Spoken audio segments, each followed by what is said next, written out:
आपले व्ह्यूज किंवा इंटेन्शन साफ होते. पण एक आपलं नाव व्हावं तरुणांमध्ये. मी एक सर्वसामान्य कुटुंबातला मुलगा आहे. मला काही राजकीय वारसा नाही की माझे वडील, कोणी माझे सासू सासरे किंवा घरातलं कोणी पण, म्हणजे जर माझ्याकडे 4 लोक आले कामासाठी, तर 4 लोकांपैकी 4 लोकांची कामं आमच्याकडून व्हायची, व्हॅलिड कामं. तुम्ही आमदार संग्राम जगताप यांचे खंदे समर्थक म्हणून तुमची ओळख आहे. राजकारणामध्ये काही समीकरणं असतात, बेरजेचे वजाबाकीचे. शेवटी ही माझी लढाई आहे. ही मला स्वतःचा स्टँड स्वतःच घेऊन करणं आहे आणि ती जिंकणंच आहे. जो लोकांचा रिस्पॉन्स आहे त्याच्याबद्दल मी तुम्हाला 100% सांगतो की माझा विजय पक्का आहे. तुमच्यासाठी निवडणूक म्हणजे काय? पद महत्वाचं आहे की विचारधारा? ते समस्यांवर ओव्हरकम करायचं आहे, म्हणून आम्हाला सभागृहात जाऊन लोकांचे प्रश्न मांडायचे आणि ते प्रश्न सोडवायचे पण आहे. माझं विजन राहील की सगळ्यात पहिले बाजारपेठ, भाजीपाला मार्केट करावं, जेणेकरून लोकांना त्या पर्टिक्युलर दिवशी आठवडा बाजार किंवा काही बाहेरचे शेतकरी आपल्या इथून तर फ्रेश पण मटेरियल मिळेल आणि त्यांची एक गैरसोय होणार नाही आणि लोकांची पण गैरसोय होणार नाही. निवडून आल्याच्या नंतर जे पुढचे 6 महिने राहतील, तर त्या 6 महिन्यामध्ये तुम्ही काय करणार? पहिले 6 महिने जे आपल्या बेसिक गोष्टी ज्या सध्याला नागरिकांना खूप सतावत आहेत, तर ते धुळीमुळे जसं तुम्ही बोलले ॲलर्जी होणं, जे शेतकरी येतात बिचारे 2 रुपयासाठी, त्यांना पण तिथे त्रास दिला जातो. महापालिकेच्या कामांमध्ये कुठेतरी तांत्रिक नियोजन जे आहे ते कोलमडलेलं आहे, असं तुम्हाला कुठे वाटतं? आहे तशी तांत्रिक अडचण वाटतेच मला. तुम्हाला दिसतोय ना किती शहरामध्ये निधी आणूनही एवढा गोंधळ आहे. गोंधळ आहे, तो दिसतोच आहे. महानगरपालिकेच्या अधिकाऱ्यांचं लक्षच नाही या गोष्टींवर. या 3-4 गोष्टी आहेत, ज्याने रोजगार वाढवेल आणि त्या गोष्टी केल्या गेल्या पाहिजे.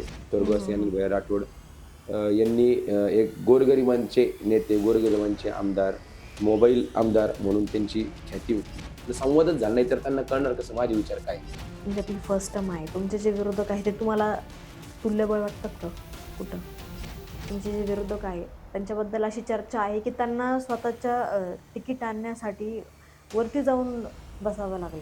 तिथली कदाचित जनता त्यांना नाकारेल, की त्यांना भीती. त्या प्रतिष्ठेसाठी त्यांना ते नगरसेवकी पद पाहिजे असेल. अरे, हे गार्डन मी आणलं बरं का, हे IT पार्कचं सँक्शन मी केलं, हे MIDCची कंपनीचं मी वाढवलं. प्रभाग क्रमांक 3च्या जनतेने तुमच्याकडनं काय अपेक्षा केली पाहिजे नगरसेवक म्हणून, नगरसेवक झाल्यानंतर? नमस्कार, मी वैष्णवी कदम, वास्तव खबरमध्ये तुमचं स्वागत आहे. अहिल्यानगर महानगरपालिकेची निवडणूक आता एक वेगळ्या टप्प्यामध्ये येऊन पोहोचलेली आहे. प्रत्येक प्रभागामध्ये समीकरणे, राजकीय हालचाली, त्याच्यामध्ये नवीन चेहरे आता समोर येत आहेत. त्यामध्ये प्रभाग क्रमांक 3 मध्ये केतन क्षीरसागर यांच्याशी आपण आज चर्चा करणार आहोत. उद्धव बाळासाहेब ठाकरे या पक्षातून त्यांना प्रभाग क्रमांक 3 मध्ये उमेदवारी मिळालेली आहे आणि त्यांचं नेमकं जनतेसाठीचं व्हिजन काय, निवडणुकीचं त्यांचा प्रचार कसा असणार, या सगळ्या गोष्टींची आपण त्यांच्याशी आता बातचीत करणार आहोत. सर, वास्तव खबरमध्ये तुमचं नमस्कार. स्वागत आहे. नमस्कार. तुम्ही इंजिनियर आहात, तर नेमकं तुमचा राजकीय प्रवास कसा सुरू झाला आणि तुम्ही इथपर्यंत कसे पोहोचले? आता खरं तर राजकीय प्रवास माझा 2022 ऑक्टोबरमध्ये, जेव्हा राष्ट्रवादी एक होती, आज जी स्प्लिट झालेली आहे. अजितदादा पवार साहेबांची एक राष्ट्रवादी आणि शरद पवार साहेबांची राष्ट्रवादी, ती आधी सगळी एक होती. तर त्यावेळेस आमदार संग्रामभाई जगताप यांनी मला राष्ट्रवादी युवक अहिल्यानगर शहर हे पद देऊ केलं. जयंत पाटील साहेब आणि तेव्हाचे आमचे मेहबूबभाई शेख यांच्या अध्यक्षतेखाली ते मला पद दिलं गेलं. थोडक्यात 2022 ऑक्टोबरपासून माझा राजकीय प्रवास चालू झाला. पण माझ्या माहितीनुसार जवळपास 2005 किंवा 6 पासून माझा या राजकीय लोकांशी संपर्क होता. जेव्हा म्हणजे मी 10वी नुकतीच माझी 10वी संपली होती आणि मला आवड होती एक लीडरशिप क्वालिटी किंवा मित्रांचा समूह हे करणं, काहीतरी चांगलं काम करणं किंवा एकत्र ग्रुपमध्ये राहून काहीतरी करणं. तर तेव्हापासूनच मी माझे काही प्रतिष्ठान असेल, जे सामाजिक उपक्रम करता येईल किंवा काही आपले सार्वजनिक कार्यक्रम असतात ते करते, त्यासाठी मी एक प्रतिष्ठान काढलं होतं. आपल्या इथे पारदक चौकातच काढलेलं होतं 2005-6 ला. तेव्हा पण मी आमदार संग्राम भैया जगताप यांना त्या कार्यक्रमाचा अध्यक्ष आणि आमचे आपण म्हणतो ना मार्गदर्शक, तेव्हा पण त्यांनाच बोलवलं होतं. आणि तेव्हा ते आमचे संदीप दादा कोतकर हे पण तेव्हा त्या केसमध्ये होते. ते दोघांना मिळून आम्ही ते इथं चालू केलं होतं आणि त्या केसमध्ये तेव्हापासून ते चालू होतं. मग मंडळ असले, काही आपले क्रीडांचं गोष्टी, क्रीडा रिलेटेड काही असलं ते करणं, कोणाला काही मदत करणं छोटी, तेव्हा तर काय 10वी-11वी म्हणजे 16-17 वर्ष ना, आपल्याला किती मॅच्युरिटी असणार, पण तरीही त्यातून काहीतरी लोकांमध्ये आपलं नाव व्हावं. पहिली गोष्ट तेव्हा तर लहान होतं, तेव्हा आपण खूप विचार नाही करत की माझ्या हातून काहीतरी खूप चांगली मदत घडावी. एवढ्या आपले व्ह्यूज किंवा इंटेन्शन साफ होते, पण एक आपलं नाव व्हावं तरुणांमध्ये. आणि मग तेव्हापासून तो प्रवास चालू होता. मग आमदार संग्राम भाई यांचे काही निवडणुका असतील त्या आम्ही वारंवार, मी पुण्यात शिकायला होतो, पुण्यात माझा इंजिनिअरिंग करत होतो MIT ला, पण तरीही निवडणूक असली की मी नगरला यायचो की नाही आपल्या आमदारांची निवडणूक आहे. आणि मग तो प्रवास थोडक्यात तेव्हापासून चालू झाला, पण त्याला नाव रूपी आलं 2022ला. आणि त्याच्या आधी 2018ला जी महानगरपालिकाची निवडणूक आज होते 2026 जानेवारीला, ती तेव्हा 2018ला याच्या आधी झाली होती, म्हणजे 7 वर्षांपूर्वी. तर तेव्हा पण मी तिकीट मागितले होते, पण हे मला पण माहिती होतं की तेव्हा कदाचित पक्ष मला तिकीट देणार नाही, कारण की माझी तेव्हा तयारी पण खूप 1-2-3 महिन्यांची असेल. आणि वेळेवरती सांगितल्यामुळं तेव्हा तिकीट मला मिळालं नाही. आणि त्या केसमध्ये मी म्हटलं नाही, आपण आपली आधी पूर्ण तयारी केली पाहिजे, या गोष्टींचा अभ्यास केला पाहिजे, नेमकं लोकांना काय पाहिजे, आपल्याकडून लोक काय अपेक्षित करताय. आणि मेन म्हणजे अजून म्हणजे मी एक सर्वसामान्य कुटुंबातला मुलगा आहे. मला काही राजकीय वारसा नाही की माझे वडील, कोणी माझे सासू सासरे किंवा घरातलं कोणी पण भाऊ कोणी राजकीय क्षेत्रात नाहीये. जसं तुम्ही आता उल्लेख केला की मला कुठली राजकीय पार्श्वभूमी नव्हती, नेमकं तुम्हाला असं का वाटलं मी निवडणूक लढवली पाहिजे तर मला आता नगरसेवकच का व्हायचंय? बघा, आता मी तुम्हाला सांगितलं 2004, 5, 6 पासून मी या गोष्टींमध्ये पडलो. तर तेव्हा जे सामाजिक कामं मी केले आणि 2022ला मला पद देऊ केल्यानंतर काही राजकीय कामं केली. ठीक आहे, तर त्या दोघांमधला फरक होता. सामाजिक काम केले, काम सेम असायचं, पण आता जे मला पद असताना मी कामं केले त्याला डेप्थ जास्त असायची. अधिकारी लोक आमच्या शब्दाला किंमत द्यायचे. म्हणजे जर माझ्याकडे 4 लोक आले कामासाठी, तर 4 लोकांपैकी 4 लोकांची कामं आमच्याकडून व्हायची, व्हॅलिड कामं, जे खरंच त्याच्याकडून लोकांचा फायदा होणार आहे. सामाजिक काम करत तेव्हा आम्हाला त्यांना विनवण्या करावं लागायचं, साहेब हे प्लीज करा, आमच्या ओळखीचे आहे का नाही. तुम्हाला माहिती आहे गव्हर्नमेंट प्रोसिजर आपली कशी आहे, सगळी कॉर्पोरेट प्रोसिजर जी आहे ती सरकारी प्रोसिजर, म्हणजे सामान्य नागरिकांना ते त्यांना जनतेचे काम करायचे असेल तर काहीतरी पद पाहिजे असं.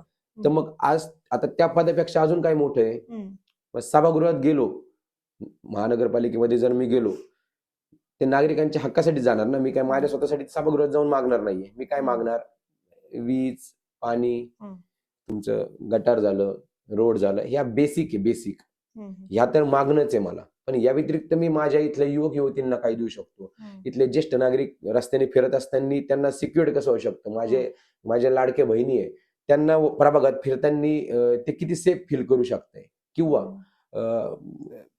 कोणत्या पण ठिकाणी त्यांना वावरताना सेफ फील झालं पाहिजे.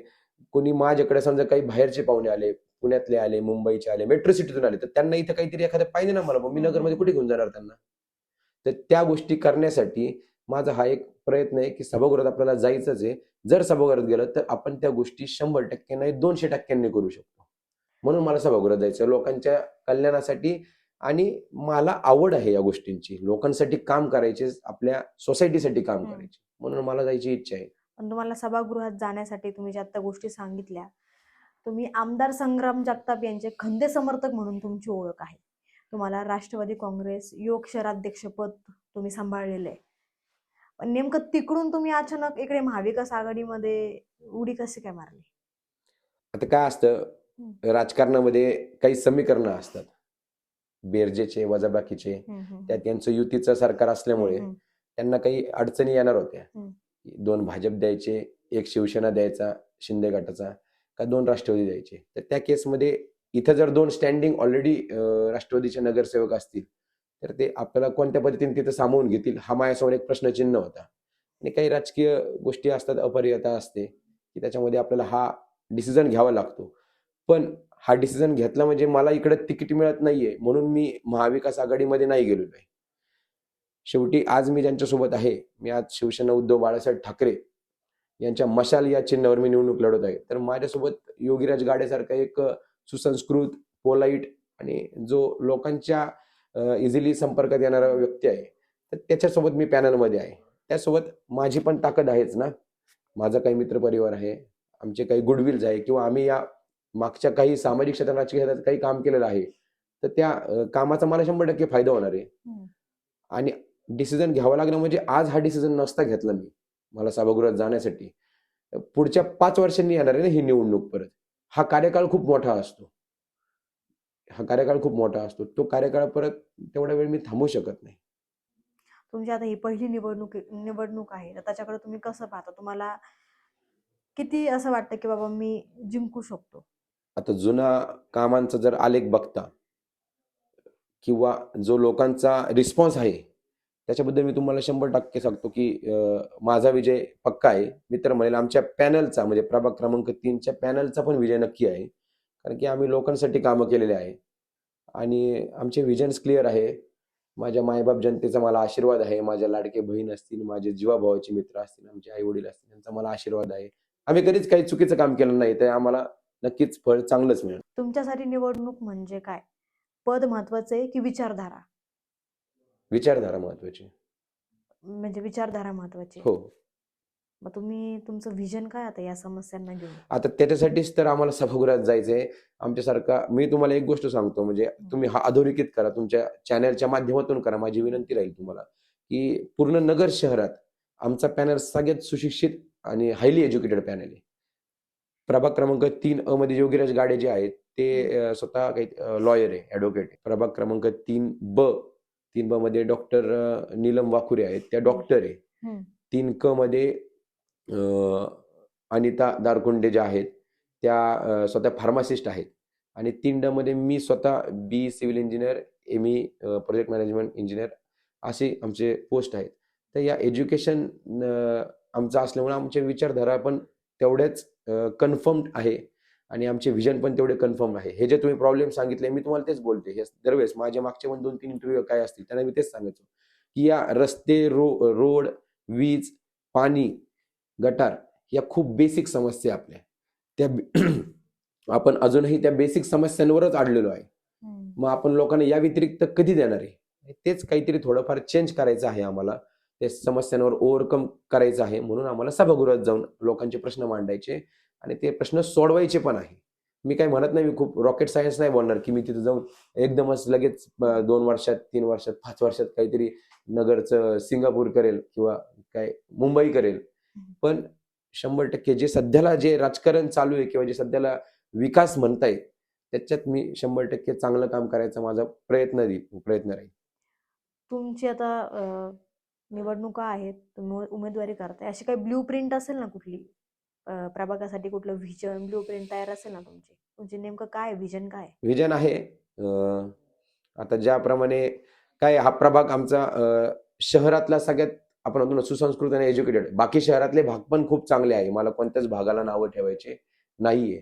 पण प्रत्येक भागाची भौगोलिक परिस्थिती आणि तिथली आर्थिक परिस्थिती किंवा काय सगळ्या गोष्टींची परिस्थिती ही वेगवेगळी असते. त्यातल्या आमच्या इथं जो हा गुलमोहर रोड परिसर आहे.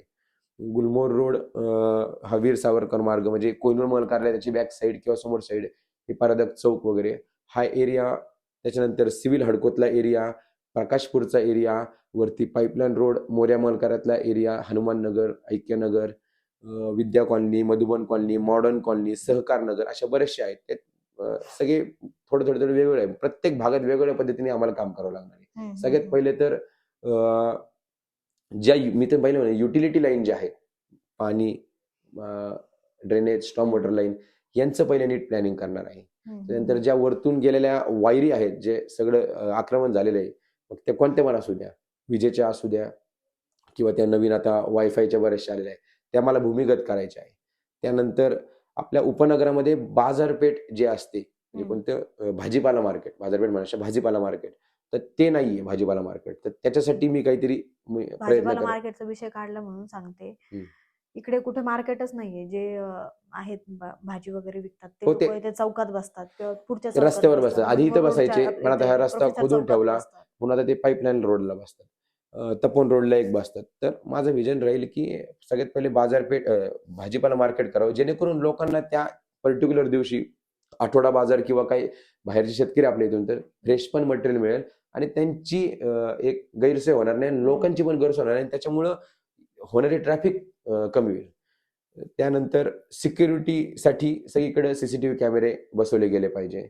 जे गार्डन्स बरेचसे ओपन स्पेस आहे, म्हणजे मी इथले बसले बसले सांगू शकतो तुम्हाला की इथं आमच्या निलगिरी पार्क कॉलनीमध्ये मागचा एक ओपन स्पेस आहे, तो तसा दुर्लक्षित आहे. आमच्या शेजारची नंदनवन कॉलनी तो तसा दुर्लक्षित आहे. इथं अर्बन बँक कॉलनी तिथला एक तसं दुर्लक्षित आहे. असे बरेचसे मी तुम्हाला नावानिशी सांगू शकतो की किर्लोस्कर कॉलनी साईडचा तिथला तसं दुर्लक्षित आहे. तिथलं तर मी ओपन स्पेस माझ्या स्वतःच्या पैशातून केला होता.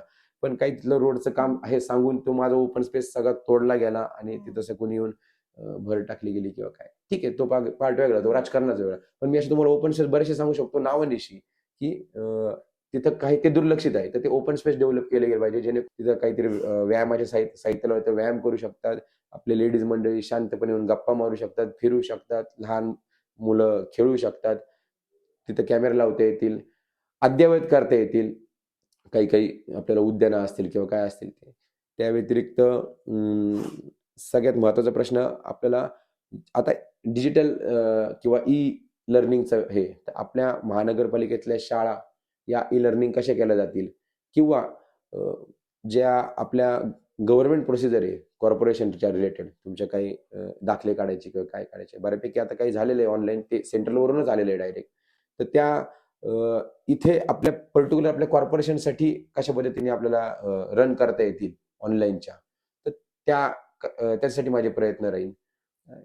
बाकी तर अजून काय बरेचसे प्रश्न असतात, पण ह्या ठळक गोष्टींवर माझं लक्ष राहील. निवडून आल्याच्या नंतर जे पुढचे 6 महिने राहतील, तर त्या 6 महिन्यामध्ये तुम्ही काय करणार? पहिले 6 महिने जे आपल्या बेसिक गोष्टी ज्या सध्याला नागरिकांना खूप सतावत आहे, मग ते धुळीमुळे जसं तुम्ही बोलले ॲलर्जी होणं, तर ते थांबवण्यासाठी काय करावं लागेल, तर रस्त्याचे जे रखडलेले काम आहेत ते पटापटा कसे कंप्लीट होतील ते बघावं लागेल. दुसरं म्हणजे महिला सुरक्षेचा जो प्रश्न आहे त्याच्यावर मी थोडंसं कॉन्सन्ट्रेट करेल. सीसीटीव्ही कुठं काय वाढवता येतंय, कोणत्या चौकात वाढवता येतंय किंवा अजून काय त्याच्यावर उपाययोजना करता येतील, पोलिसांची मदत घेऊन काय उपाययोजना करता येतील, त्याच्यावर माझा एक फोकस राहील. आणि तिसरं म्हणजे जो भाजी मार्केटचा जो विषय, त्या भाजी मार्केटमुळे बऱ्याचदा रस्त्यावर ट्रॅफिकमुळे काही वाद होतात किंवा कोणाचे काही मोबाईल चोरला जातो, पैसे चोरले जातात, महिलांची छेड काढली जाते किंवा जे शेतकरी येतात बिचारे 2 रुपयासाठी, त्यांना पण तिथे त्रास दिला जातो. तर त्या गोष्टी पहिले या 3-4 गोष्टी तरी मी अंडरलाईन करून घेईल आणि या आपल्याला सॉल्व्ह करायच्या आहे पहिल्या 6-8 महिन्यात. ते मी करेल. तुम्ही इंजिनियर आहात म्हणून तुम्हाला मी विचारते, महापालिकेच्या कामांमध्ये कुठेतरी तांत्रिक नियोजन जे आहे ते कोलमडलेलं आहे असं तुम्हाला कुठे वाटतं का? आहे तशी तांत्रिक अडचण वाटतेच मला. कारण की शेवटी महापालिकेतले इंजिनिअर स्टाफ जो असतो किंवा जो टेक्निकल स्टाफ असतो, त्यांची जबाबदारी असते ना ती. दिलेल्या वेळेत प्रत्येक कामाला त्या टेंडरला एक टेन्युअर दिलेला असतो आणि एक काही पर्टिक्युलर मेमोरेंडम म्हणतो आमच्या किंवा ॲब्स्ट्रॅक्ट शीट म्हणतो आपण, त्यानुसार काम करून घेतलं गेलं पाहिजे असतं मटेरियल ते यूज करून. तर ते होतंय की नाही योग्य वेळेत, योग्य मटेरियल करून, योग्य डिझाईननुसार होतंय की नाही हे तपासणं इंजिनिअर्सची जबाबदारी ना. तर ते 100% कमी पडतायत. म्हणून तर हा सगळा तुम्हाला दिसतोय ना किती शहरामध्ये निधी आणूनही एवढा गोंधळ आहे, तो दिसतोच आहे. अहिल्यानगर शहरामध्ये स्मार्ट सिटी, ई गव्हर्नर, त्याच्यानंतर डिजिटल सेवा, या सगळ्या गोष्टी आहेत त्या संकल्पनामध्ये का उतरत नाहीयेत? तेच ना, तांत्रिक अडचण जशी तुम्ही म्हटले, महानगरपालिकेच्या अधिकाऱ्यांचं लक्षच नाही या गोष्टींवर. ते या डिस्टर्ब गोष्टींमध्येच अडकलेले आहे ना, की वीज, पाणी, त्याच्यानंतर तुमचे रोड, त्यांचं पण नीट प्लॅनिंग नाही आणि ज्या गोष्टी आपल्याला नव्या येणाऱ्या लोकांसाठी करायच्या आहेत, जसं तुम्ही ई गव्हर्नन्स, डिजिटलसाठी म्हणताय किंवा स्मार्ट सिटी, त्याच्याकडे कसं लक्ष राहणार? या बेसिक सुविधाच त्यांच्याकडून पूर्ण दिल्या जात नाहीये नागरिकांना. पाण्यासारख्या साधा प्रश्न आहे, बेसिक रोड साधा प्रश्न आहे, वीज साधा प्रश्न आहे, त्याच्यावर कधी जाणार ते? त्यांचे ताळमेळच नाही त्यांना. आपल्याकडे रोजगाराचा एक मोठा प्रश्न आहे की अहिल्यानगर सोडून जे योग्य होते आहे त्यांना बाहेर ट्रान्सफर व्हावं लागतं, म्हणजे पुणे म्हणा, संभाजीनगर म्हणा, मुंबई म्हणा. तर याबद्दल काय वाटतं तुम्हाला? आता होतातच ना, सगळ्यांना त्यांचे इथले काही आई वडील असन, म्हातारे घरातले गृहस्थ, त्यांना सोडून तिकडे जावं लागते. शोकांतिकाच आहे ना. आपल्या इथं आपलं अहिल्यानगर शहर एवढं प्रत्येक गोष्टीने तसं सगळ्यात मोठा जिल्हा आहे आणि खूप जुना ऐतिहासिक वारसा आहे याला. तर इथं आपल्या इथं काही असं जसं पुण्याला विद्येचं माहेरघर म्हणतात, हम्म. तसं इथे काहीतरी करा जेणेकरून हॉटेल्स, हॉस्टेल्स असं काहीतरी चालू होईल. ऑर एल्स IT सेक्टर साठी काहीतरी प्रयत्न करावे, जेणेकरून इथल्या युवकांना, बरेचसे इंजिनियर युवक असतात, त्यांना इथं रोजगार मिळेल. किंवा आपल्याला काय म्हणतात तुम्ही, जे MIDC आहे, MIDC सेक्टर वाढवण्यासाठी काहीतरी करावं लागेल. मग त्याला आरक्षण द्या किंवा काही सबसिडी द्या, काही पण करा, जेणेकरून इथे आपल्या इथे मोठ्या मोठ्या कंपन्या येतील आणि मग तो रोजगार वाढेल.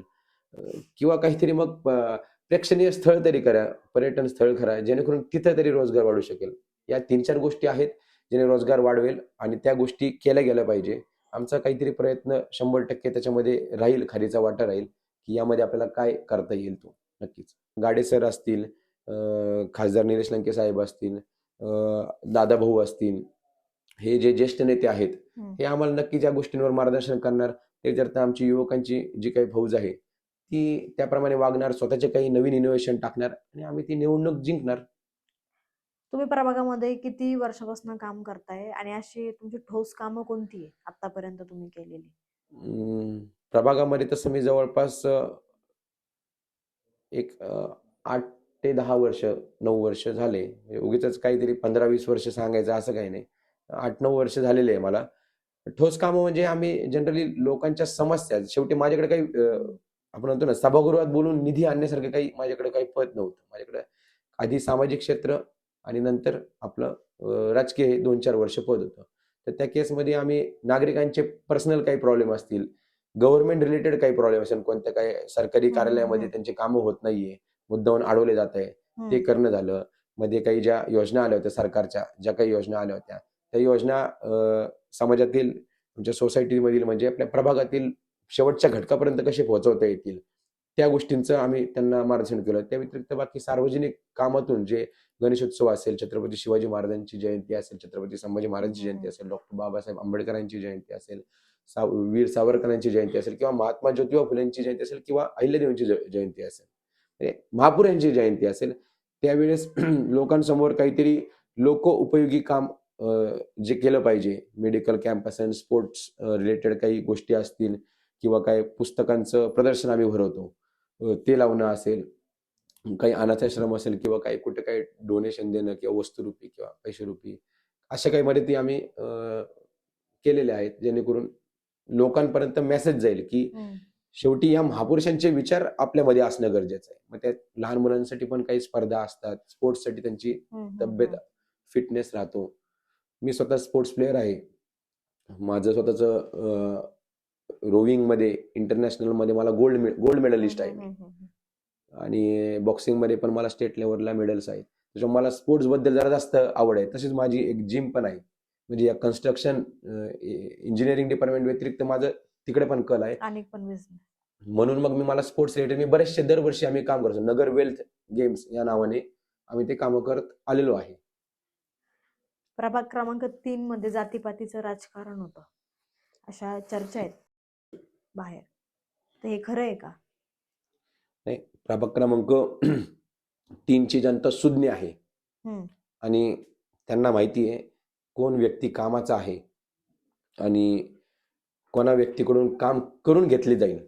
आमच्यासारखा सुसंस्कृत एज्युकेटेड मुलगा या प्रभागात जर काम करत असेल, सभागृहात नागरिकांचे प्रश्न उठवत असेल आणि त्याच्यावर सोल्युशन काढत असेल, तर माझ्या प्रभाग क्रमांक 3 मधली जनता ही 100% मला निवडून देईल. जातीपातीचं राजकारण कोणामध्येच होणार नाही, कोणत्याच कॅन्डिडेटमध्ये होणार नाही. ते त्याच्या कामावर, त्याच्या स्वभावावर, त्याच्या एज्युकेशनवर, त्याच्या बॅकग्राऊंडवर जनता ठरवणार. मागच्या काही ज्या निवडणुका झाल्या त्यावेळेस स्वर्गवासी अनिल भैया राठोड होते. आताची जी निवडणूक आहे, आता अनिल भैया राठोड नाही आहेत. तुम्ही ह्या निवडणुकीकडे कसं पाहता? त्यांचा पाठिंबा तुम्हाला आता या निवडणुकीला नसणार आहे? नक्कीच ना, त्यांची पोकळी ही जाणवणारच. शेवटी अनिल भैया राठोड, स्वर्गवासी अनिल भैया राठोड यांनी एक गोरगरिबांचे नेते, गोरगरिबांचे आमदार, मोबाईल आमदार म्हणून त्यांची ख्याती होती. आणि नक्कीच ते त्यांच्या कार्यकर्त्यांना तेव्हा बळ देतच होते. मी त्यावेळेस त्यांच्यासोबत नव्हतो, पण नक्कीच त्यांच्याबद्दलचं कार्य आम्ही ऐकलेलं आहे. 25 वर्ष जर आमदार एखादा माणूस राहू शकतो, तर त्यांचं कार्य नक्कीच चांगलं असणार आणि त्याच्याबद्दल लोक बोलतात पण, आणि आम्हाला पण त्याची जाणीव आहे ना, तर ते आहे. पण त्यांचे आशीर्वाद आमच्या सोबत असतील, 100% असतील. आणि शेवटी आमचे आज मी शिवसेनेत आहे, तर माझे माझे शिवसैनिक माझ्यासोबत आहे. माझे विचार शिवसैनिकांसारखे आहेत. तर आम्ही ते ओव्हरकम त्याच्यातून काहीतरी करण्याचा प्रयत्न करू. त्यांची पोकळी भरून निघणार नाही. पण आम्हाला ते आशीर्वाद देत आहेत. आजच तुम्हाला सांगतो, आमची प्रचार फेरीमध्ये होते एका ठिकाणी आम्ही. तर तिथली एक फॅमिली होती. तर निवडणुकीत फिरताना सगळेच तुम्हाला पॉझिटिव्ह रिस्पॉन्सेस असं नसतात. 100 मधले 90 लोकं देतात, 10 लोकं नाही देत, किंवा ते त्यांच्या वैयक्तिक कदाचित ते 10 लोकं पण आपल्यालाच मत देणार असतील. पण त्यांना या गोष्टींमध्ये पडायचं नसतं, की बुवा ठीक आहे, हां, आले का तुम्ही? हो, ओके, ओके, नमस्कार. ठीक आहे, आम्ही देऊ. त्यांच्या मनात त्यांनी ठरवलं असतं, की त्यांना वोट द्यायचंय. पण त्याला एंटरटेन नाही करायचं. लोकांकडे आज टाईम नाहीये. तर एक असंच एक फॅमिली होती. तर आम्ही म्हणजे ते लिटरली आम्ही त्यांना न्यायला गेलो, तर त्यांनी बरं, बरं, बरं, ठीक आहे. ते कंपाऊंडच्या आतून आमच्याशी बोलत होते. मग आम्ही बोलता-बोलता सांगितलं, की तुम्ही सर कुठं काम करता? आपण शेवटी बोलायचा प्रयत्न करतो आपल्या नागरिकांशी. आपला संवादच झाला नाही, तर त्यांना कळणार कसं माझे विचार काय? तर त्या केसमध्ये ते म्हणले, आम्ही इतके वर्षापासून आहे मी असं म्हटलं. मग ते अनिल भैयांना तुम्ही भेटले का? अरे हो म्हणले, आम्ही तर ते खूप आधीपासून ओळखतो. मग ते बोलणं चालू झालं आणि मग त्या बोलण्यात त्यांनी आम्हाला घरात बोलवलं, चहा-पाणी केला. त्यात 10-15 मिनिटं आमचे गेले. म्हणजे याचा अर्थ अनिल भैया आम्हाला आशीर्वाद देतातच आहे. बरोबर. आहे का नाही? तुमचे जे विरोधक आहेत, तुमच्यात ही फर्स्ट टर्म आहे. तुमचे जे विरोधक आहेत ते तुम्हाला तुल्यबळ वाटतात का कुठं? शेवटी प्रत्येक कॅन्डिडेट हा मी जिंकावा याच्याच दृष्टीने आलेला असतो. मी तरी त्याच दृष्टीने आलेलो आणि मी जिंकणारच आहे. 100% माझा विजय हा पक्का आहे. माझ्या मायमौली जनतेने, माझ्या लाडक्या बहिणीने, तुम्हाला मी बोलतो, माझ्या सगळ्या मित्रांनी ठरवलेलं आहे, की केतनचा विजय आपल्याला करायचा आहे आणि त्याच्यासाठी आमचे कष्ट पण चालू आहेत. त्याच्यामुळे आमचा विजय नक्कीच आहे. समोरचा कॅन्डिडेट आता कसा आहे त्याच्यापेक्षा आपण काय केलं पाहिजे हे महत्वाचं आहे माझ्यासाठी. समोरची व्यक्ती तुम्हाला असं कुठे वाटतं का, की धनसंपत्ती म्हणा किंवा ताकदीने कुठे जास्ती आहे, की आपण फाईट करू शकतो? नाही, जड शेवटी निवडणूक ही प्रक्रिया आहे. जड किंवा जड नसणे हा वेगळा भाग झाला. आम्ही करतोय हे महत्वाचं आहे. आणि मी एक सर्वसामान्य कुटुंबातून आहे. तिथून बिलॉंग करतो. नोकरदार वर्गातून आहे. पण मी तुम्हाला म्हणतो ना, माझ्या जनतेवर विश्वास आहे. माझ्या मायमौली जनतेवर, माझ्या बहिणींवर, भावांवर, या सगळ्यांवर विश्वास आहे, की माझा आणि त्यांचा कनेक्ट चांगला आहे. मला आज आत्ता जरी मला माझे फोन आत्ता पण चालू आहे. तुम्ही बघत असाल. आत्ता जरी फोन केला तरी मी त्यांच्यासाठी अवेलेबल आहे. त्यांच्यासाठी उभा आहे आणि माझ्याकडे एक व्हिजन आहे, की लोकांसाठी आपण काय केलं पाहिजे. मला इथं पैसा कमवायला नाही यायचंय. मला इथं लोकांचं काम करायलाच यायचंय. पैसा कमवण्यासाठी माझे स्वतःचे वैयक्तिक बिझनेस आहे. माझं शिक्षण आहे. त्याच्यातून मी कमवेल आणि त्याच्यातून निवडणूक आपण जिंकूयात. प्रभाग क्रमांक 3 मध्ये तुमच्या विरोधात तुमचे जे विरोधक आहेत त्यांच्याबद्दल अशी चर्चा आहे, की त्यांना स्वतःच्या तिकीट आणण्यासाठी वरती जाऊन बसावं लागलं. तेव्हा ते कुठं त्यांना ते तिकीट मिळाले किंवा सुरुवातीला अशाही काही चर्चा होती, की बाबा तिकीट कट झालं. होत्या ना, चर्चा होत्या. आता त्यांना ते स्टँडिंग नगरसेवक होते ना, तर अशा चर्चा होत्या, की त्यांनी वरतून तिकीट आणलंय किंवा तिकीट त्यांचं कट करणार आहे. तर ठीक आहे, आता तो काय माझ्या चर्चेचा मुद्दा नाहीये. पण हे का होतंय याचं आत्मपरीक्षण त्यांनी केलं पाहिजे. विरोधकांनी केलं पाहिजे. कारण की त्यांचं जो प्रभाग होता जुना, जो त्यांनी सोडून ते आमच्या प्रभागात आले. म्हणजे जिथं आमचा प्रभाग आहे. ते का आले? कारण की तिथं तेवढे भरघोस कामं नाहीये ना. मग ते कामं नाहीये म्हणून तिथली कदाचित जनता त्यांना नाकारेल, ही त्यांना भीती आहे. होती किंवा असेल. म्हणून त्यांनी तिथं उभं न राहता ते या प्रभागात आले. मी लोकांमध्ये राहणार आहे. लोकांसाठी कधी पण अवेलेबल आहे आणि चुकीच्या गोष्टींसाठी नाही, चांगल्या गोष्टींसाठी लोकांसाठी कधी पण उभा आहे. त्यांनी एखादं ठोस ठोस असं काम मला दाखवावं, की हे काम मी वरतून आणलं. जसं आज ते म्हणतात ना, मी वरतून तिकीट आणलंय. कसं म्हणतात ते? मी कुठून तिकीट आणलं? मी वरतून तिकीट आणलं. मी वरतून सेटिंग लावून तिकीट आणलं. असं म्हणतात ना. मग असं लोकांमध्ये चर्चा आहे बरं का. मी नाही म्हणत आहे. लोकं म्हणतायत. तर त्यांनी असं एखादं ठोस काम दाखवा ना. अरे, हे गार्डन मी आणलं बरं का. हे आय-टी पार्कचं सँक्शन मी केलं. हे एम-आय-डी-सीची कंपनीचं मी वाढवलं किंवा हे रोड आहे, हा मोठा रोड आहे ना, याचं एक ब्युटिफिकेशनचा पार्ट असतो किंवा त्याचं तिथं ते रोडचं एक प्लॅनिंग असतं. हा मोठा रोड मी आणला. मी इथं लँडस्केप केलं. मी हा चौक सुशोभीकरण केला. मी झाडं लावली. खूप छोटा आहे हो. मी झाडं आणले 5,000 झाडं. खूप आम्ही देतो दरवर्षी 5,000 झाडं. मित्र मिळून. 5,000 झाडं आणले का? दाखवा मला त्यांनी फोटो. माझं ओपन चॅलेंज आहे त्यांना. छोटा 5,000 झाडं. बाकीचे तर मी खूप विकासात्मक बोललो. त्यासाठी प्रोसिजर्स आहे, टेंडरिंग, त्याचं मागं फॉलोअप, बिलोप एवढ्या मोठ्या त्यांचं जर असं मी ऐकलं त्यांची खूप मोठ्या लोकांसोबत ओळखी आहे. तर मग त्या ओळखीच्या लोकांकडून काही रोड केले का? काही गार्डन केले का? काही सीसीटीव्ही केले का? छोटे झाडं आणले का? की हे माझ्या प्रभागासाठी झाडं आहे. काही ब्युटिफिकेशनचं पार्ट केलं का? काही स्पोर्ट्स क्लब केले का? काहीच नाही केलं ना. मग फक्त ती उमेदवारी आणली आणि ती लोकांवर लादली. पण लोकं तिला स्वीकारणार नाही. लोकं माझ्यासारख्या सर्वसामान्य माणसाला जो लोकांमध्ये आहे आणि लोकांसाठी विचार करणार आहे, अशा व्यक्तीलाच लोक स्वीकारणार. प्रभाग क्रमांक 3च्या जनतेने तुमच्याकडनं काय अपेक्षा केली पाहिजे नगरसेवक म्हणून, नगरसेवक झाल्यानंतर? त्याच्यानंतर अजून एक त्याला जोडून एक प्रश्न घेते की तुमच्या विरोधकांना सोडून तुम्हाला मतं का द्यावी, असं का वाटतं? पहिलं तर मी पहिल्या प्रश्नाचं उत्तर देतो. जनतेने तुम्हाला बोललो ना मी सारखं मी तेच बोलतोय. रोड, रस्ते, वीज, पाणी या सुविधा मी देणारच आहे आणि त्यांनी या गोष्टीची माझ्याकडून अपेक्षा करणं 100% करणं गरजेचं आहे. त्या व्यतिरिक्त मी त्यांना काय देईल? तर मी तुम्हाला सांगितलं सीसीटीव्ही कॅमेरे जेणेकरून महिला सुरक्षित राहतील. त्याच्यानंतर उद्यानं, भाजीपाला मार्केट, त्यानंतर महानगरपालिकेचे काही ओपन स्पेस असेल तिथं भाजी मार्केट बसून त्या नॉमिनल त्यांचे चार्ज घेऊन तो जो काही चार्ज असेल तो आपण आपल्या महानगरपालिकेला गेला तर त्यांचं पण एक थोडंसं आपण म्हणतो ना काहीतरी टेंडरमध्ये जशी आपल्याला कमी अमाऊंट पडते तिथे कुठेतरी तो वापरता येईल, त्यांना मेंटेनन्स वर्कमध्ये वापरता येईल तो. पण ती गरिबाच्या शेतकऱ्यांच्या खिशाला परवडेल असाच घ्यावा. काही ओपन स्पेस असेल तिथं काही सोलर पॅनल बसवले तर त्या सोलर पॅनल बसवून त्याची विजेचा खूप मोठा प्रॉब्लेम आहे ना आपल्या इथं. तर त्याची काही त्यांना MSEBीला ती विकत देऊन तो आलेला पैसा कॉर्पोरेशनच्या काही गोष्टींसाठी वापरता म्हणजे लोकांच्या सुविधेसाठी वापरला गेला तर ते एक राहील. सुरक्षित, नियोजनबद्ध आणि शाश्वत प्रभाग मला कसं करता येईल याच्याकडे माझं 100% लक्ष राहील. कारण की आता मी त्यांच्यातला आहे ना, जनतेतला आहे ना मी. माझ्याकडे कोणी पण येऊ शकतं घरी किंवा माझ्या ऑफिसवर किंवा मला ऑन द वे रस्त्यात भेटलं तरी पण कोणी पण मला भेटू शकतं आणि मला हक्काने सांगू शकतं की ते केतन हे असं आहे, हे असं करून घे. अधिकारवाण्याने बोलू शकतं आणि माझ्याशी माझ्या काही गोष्टींमध्ये चूक झाली बोलण्यात, कामामध्ये किंवा काही याच्यामध्ये माझ्या बिहेवियरमध्ये तर माझा कान पण धरू शकते ना जनता. माझा हाताला हात धरून ते चालणारे लोक आहे. तसं विरोधकांकडे मला नाही वाटत असं आहे. त्यांना कदाचित लोक वेगळ्या भूमिकेतून पाहत असतील. यांच्याशी कसं बोलायचं? हे निवडून आल्यानंतर आपल्यामध्ये येणार का? का काही पर्टिक्युलर सणसुदलाच आपल्याकडे येतील किंवा येतील की नाही? आपल्याला अवेलेबल होतील की नाही? हे असे बरेचसे प्रश्न कदाचित जनतेच्या मनात असू शकतात. हे मी सांगतो तुम्हाला. पण माझ्यासोबत जनता आहे. आता तुम्ही जे उल्लेख केला की जनतेच्या मनातले जे प्रश्न आहेत की येतील की नाही, ठीक आहे, स्टँडिंग नगरसेवक आहेत, म्हणजे होते ते, म्हणजे जनतेला आजही तो प्रश्न आहे की येतील की नाही, होतील की नाही. म्हणजे एकदा नगरसेवक झालं की झालं, म्हणजे जनतेचे काही समस्या तेही जाणून घ्यायच्या आणि प्रभागातही जायचं नाही, अशा काही गोष्टी आहेत का? हा आहे ना, मी म्हणतो ना, हे तिकीटच आणलं गेले मुळात प्रतिष्ठेसाठी ना.